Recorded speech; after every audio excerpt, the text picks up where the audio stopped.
Hello, my name is Anton Antonov and I'm a senior data scientist at a company called ClearSense. I'm going to present a talk on monadic programming and its development utilization in Wolfram language. So this talk, the original subtitle was monadic programming. The title was monadic programming, and the subtitle was with applications to data analysis, machine learning, and so forth. This was also like a few months ago when I made it. I am actually much more interested to talk about the background and how to use monadic programming. But I'll adhere to a point for the original plan of this. So I'm going to zoom here a little bit. These 3 points which I mentioned there, monadic programming can be used in several ways. What I'm professing here and what I'm proposing is to use it as a software design pattern. You can use it also as a fundamental construct, like say in Haskell, it's a fundamental concept like class in object-oriented programming languages, and around monad you basically build the language. I'm not saying we should be doing this in Mathematica or Wolfram language.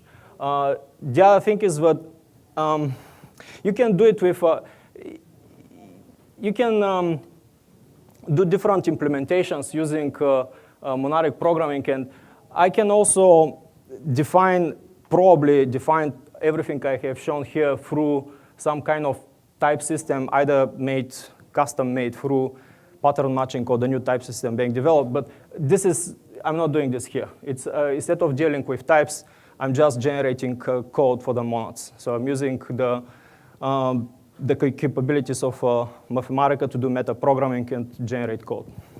So the outline of the talk, we'll see an introductory example. I'm not sure to what degree we should go for the theoretical background. And although monad as a definition comes from category theory, you really don't need to know the algebraic origins. The thing is with monads is that it is very easy to kind of get lost, with to study the theory behind it. But it's actually much simpler, and I hope I can convey this simplicity during the talk. So one of the big things I want to discuss is why you use monad codes, and what are the consequences. And I'm going to discuss what is the general workflow I'm proposing here with the code generation, and we'll see the applications.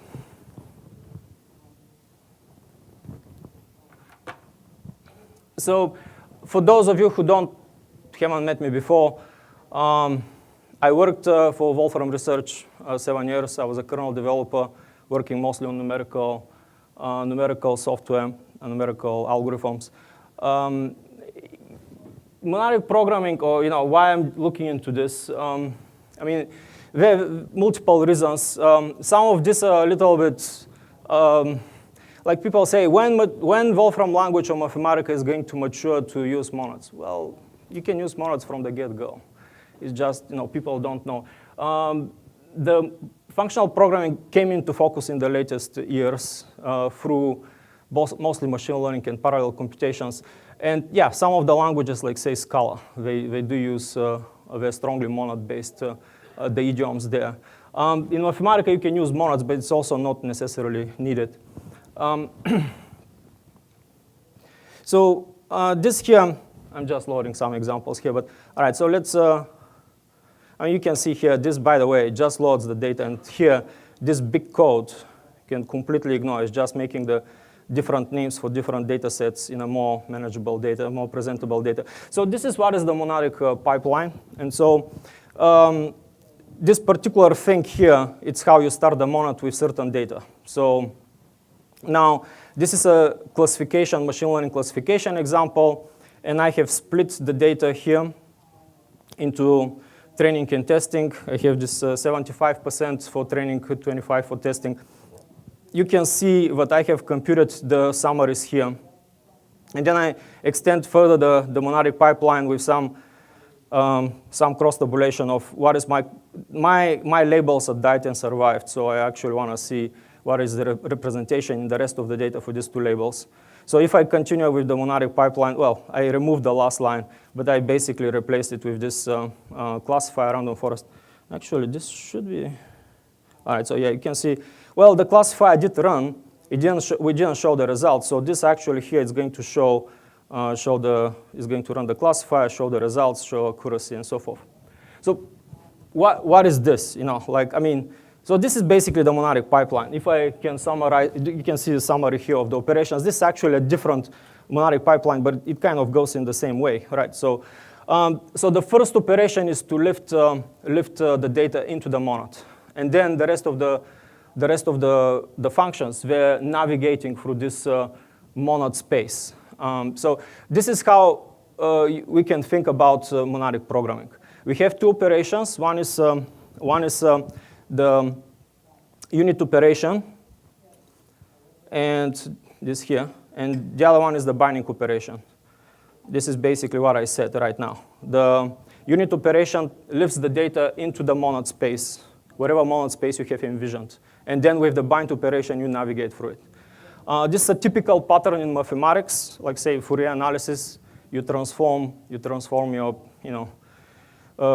your signal into some phase space, and then you do stuff in the phase space, and then you map back. So this is one way to look at it. And let me return to, before going into the theoretical background, it seems that this is kind of helpful to mention.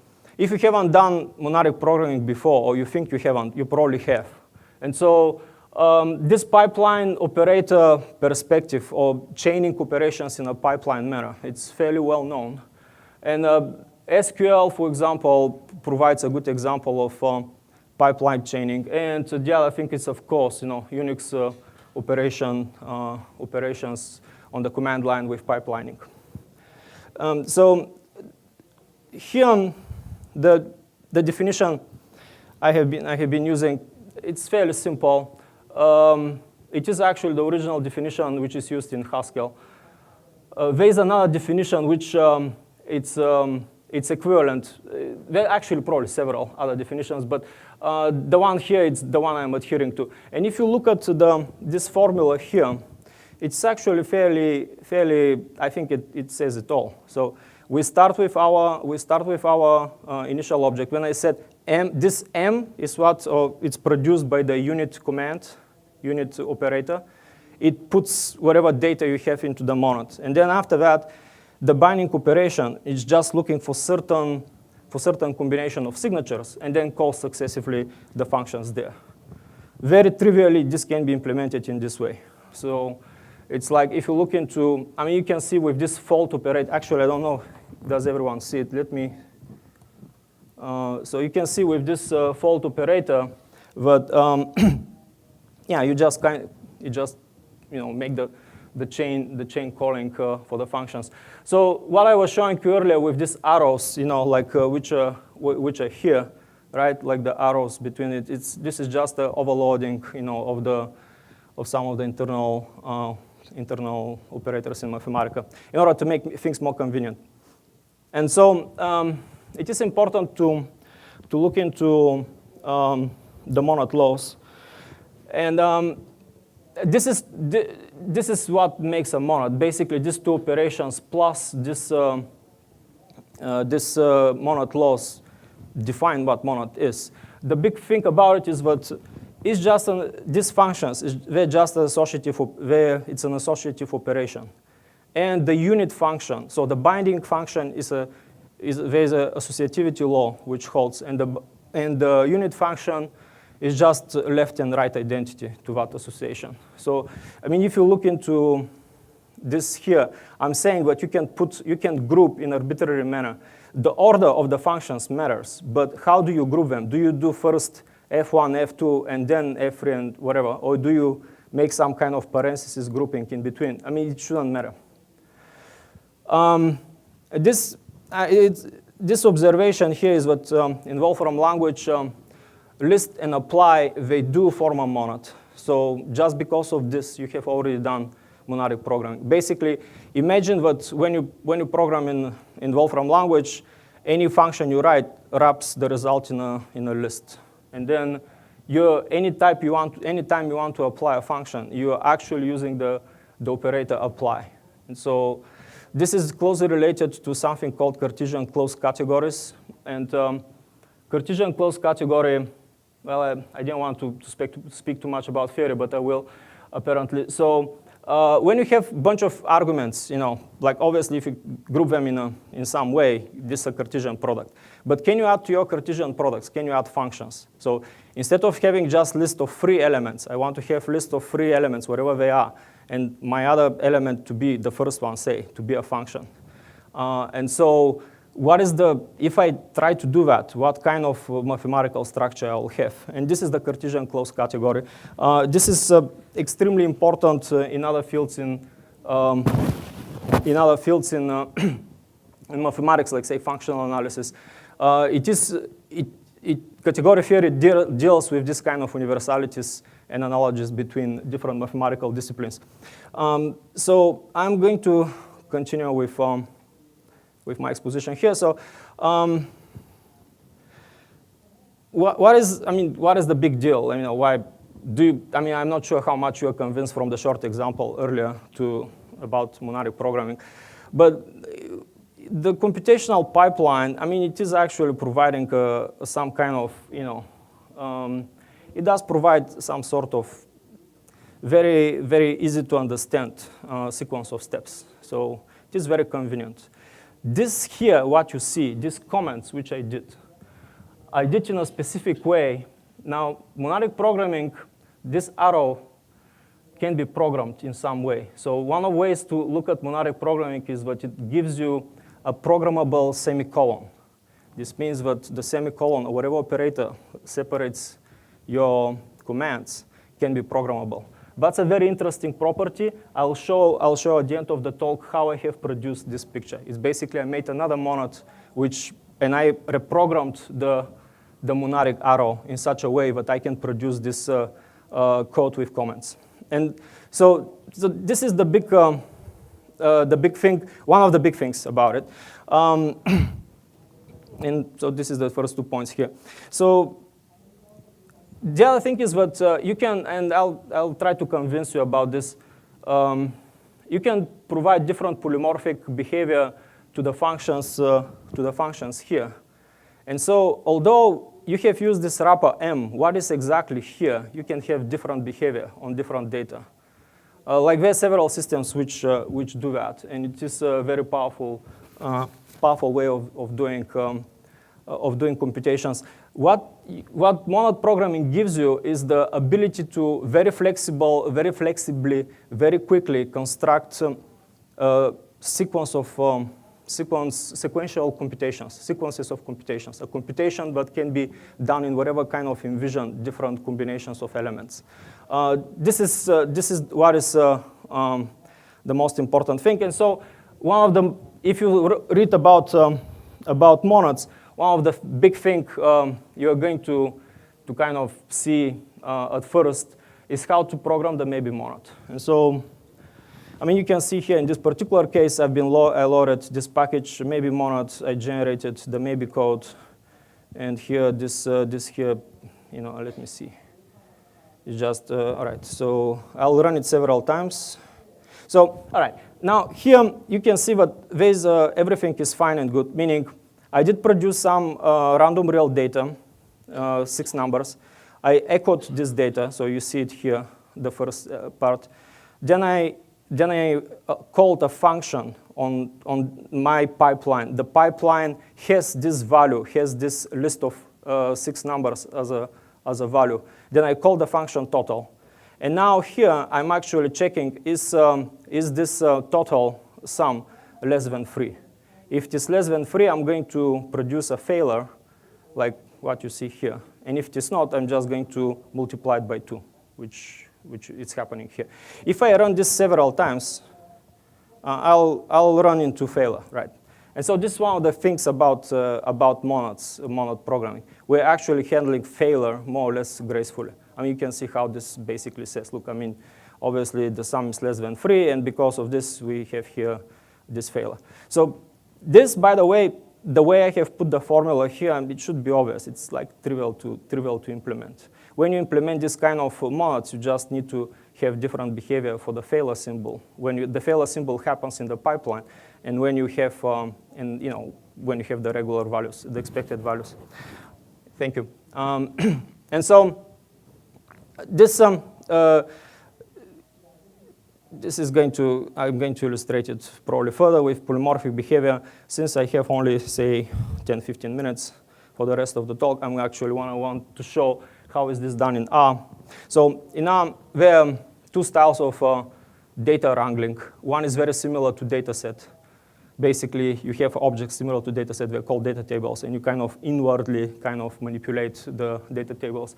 The other approach is to use this monadic pipeline.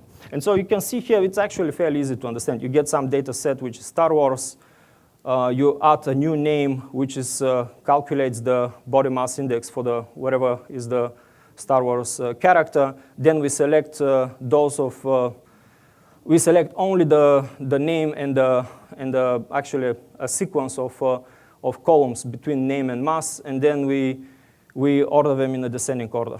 And so further, we can use the same thing. We can make this monadic pipeline, which actually groups it by species, does whatever kind of sums of the total mass of the species, then takes the species which have more than one or whatever. So you can see the monadic pipeline symbol is this one. And as I said, it's like, you can easily, first of all, you can see how similar this to SQL is. Also, you can see obviously, you can do this like in something like data set. Now, further about this is how well do you see this? This actually, this particular thing is implemented really well because it doesn't matter what is your data structure. You can actually do the monadic pipeline over the data frames, which is the native data structure in R. You can do it with SQL databases. We can do it with Spark structures. And so this is the polymorphic behavior I'm talking about. And so it's very convenient. You write it in one way, with one of these data structures, and you can produce it with the others. Imagine in Mathematica with database link, you have SQL execute. Instead of SQL execute con and then a string with the SQL operation. Imagine that con can be not just a connection to a database, but also a data set. So it's like a similar type of behavior. All right. I need to speed up a little bit here. This is my favorite slide. Unfortunately, maybe I should skip it. Let me think a little bit.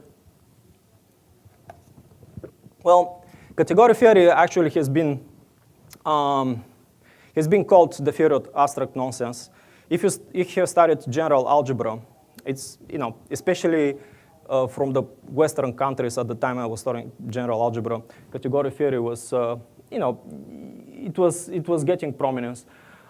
It was embraced by the French mathematicians, and so like for example they would use category theory for unit testing in software and other things like that. So it's in general, lots of Europeans use like say Haskell, F#, whatever, and so they use monadic programming. I personally think that category theory was made to be some sort of a shell theory. It is a theory which lets you use mathematical formalism for analogies between different mathematical or scientific theories. And because of this, you can actually make some development.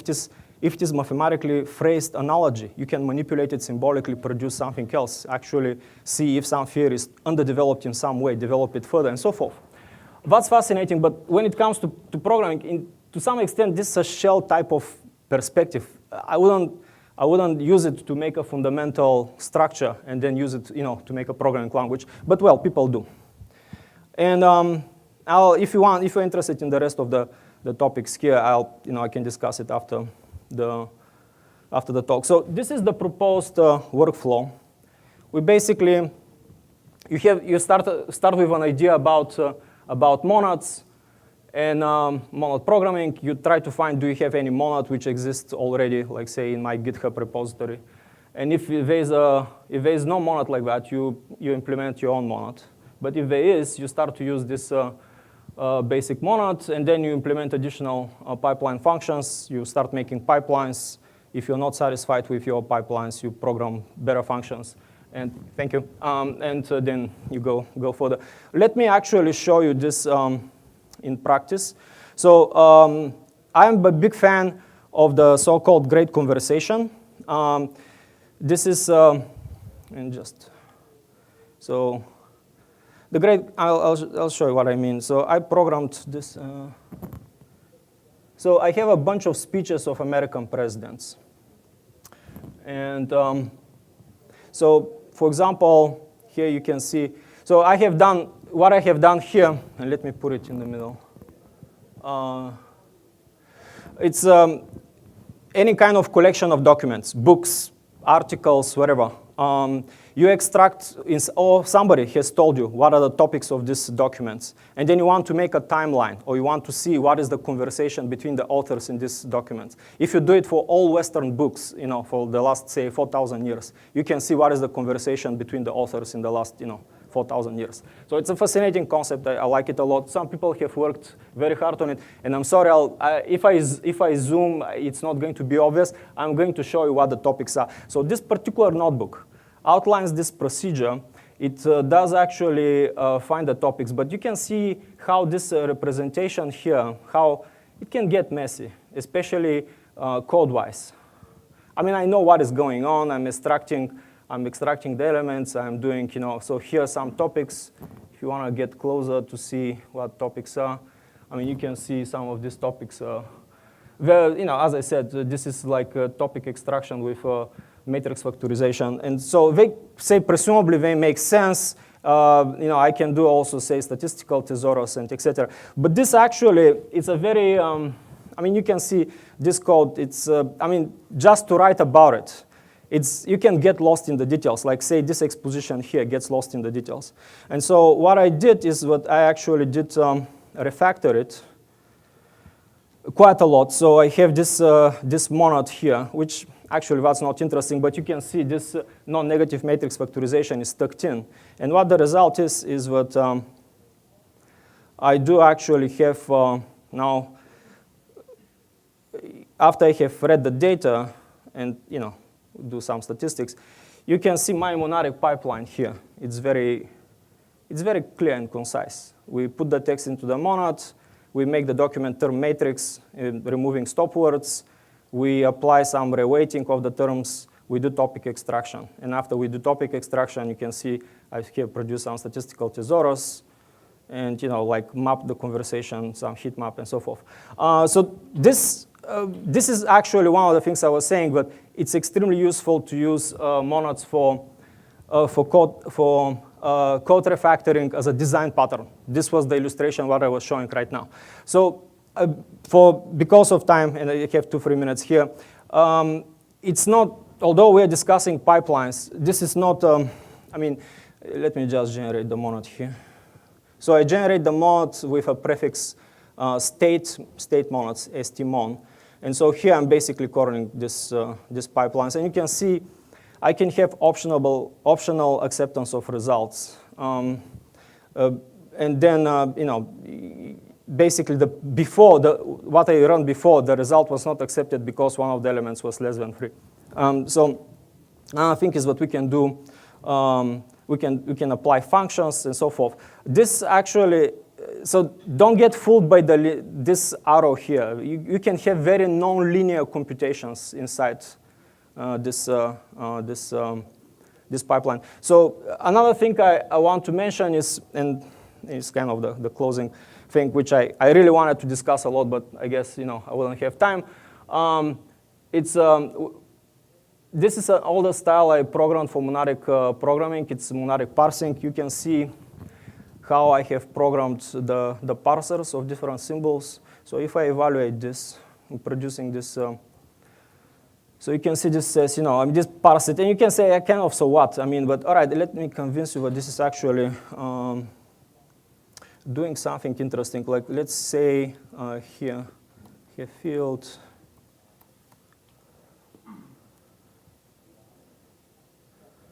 Okay. And doesn't like something here.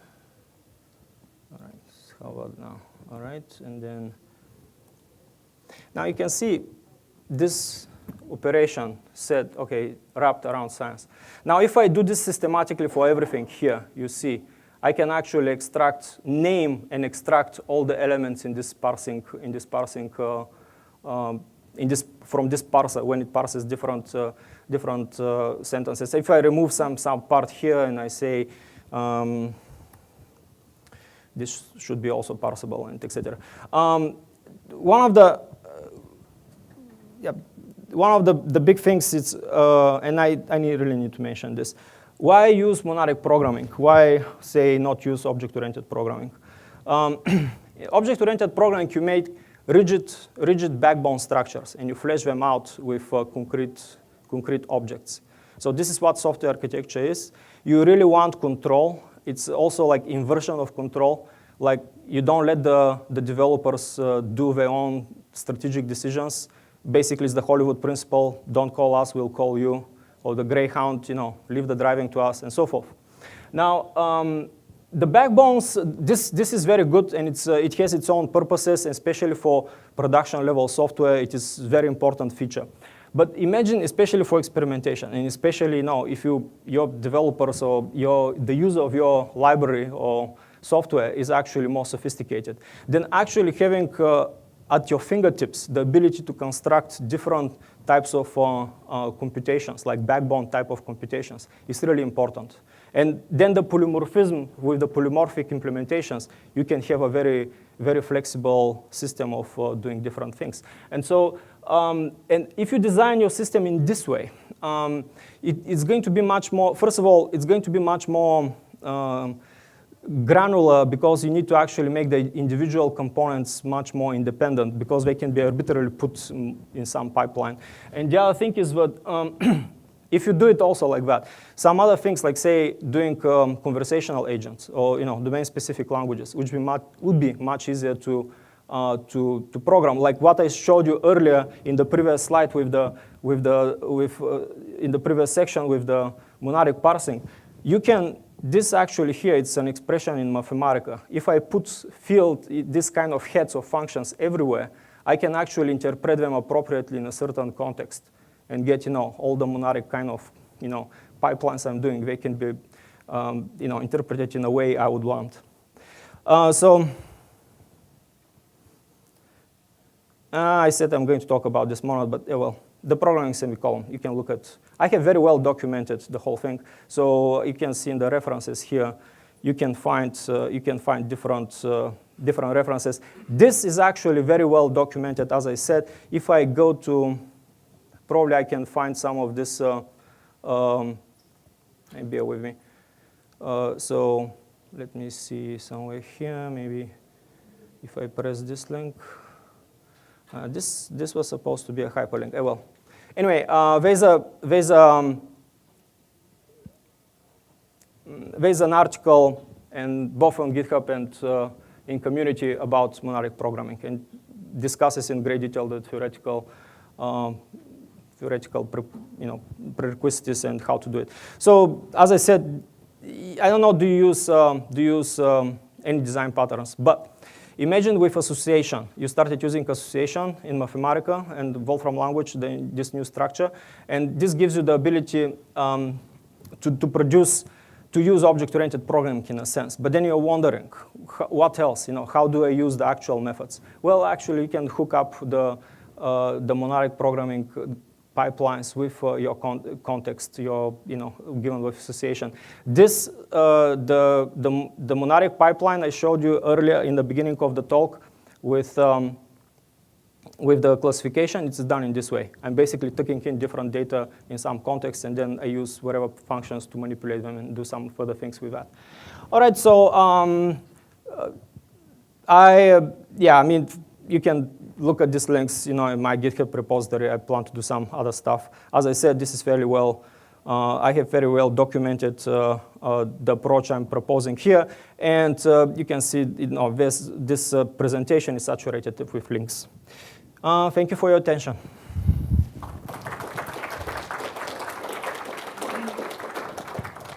The next talk is mine. So If you have questions about this talk, I'll be eager to hear and answer. All right. Thank you. No? The notebook that you showed of the great conversation. Yeah. I wanted to do it before the presentation here, but I haven't. Probably tonight or tomorrow I'll put it on. Yeah. I did it. We taught a digital humanities class in Oxford, so it was related to that. And yes, to some extent, this is the reason I showed it. I wasn't satisfied how it looked, and I had to refactor the code in order to look better. All right. Yes. I have a question. You had said just near the end that associations give you the ability to do object-oriented programming in a sense. Can you elaborate on what you mean? Right. So when you associations, obviously, you can associate any kind of data with a key. So it's basically this part of the objects you already have. Now the question is, how do you hook up particular type of methods to the associations?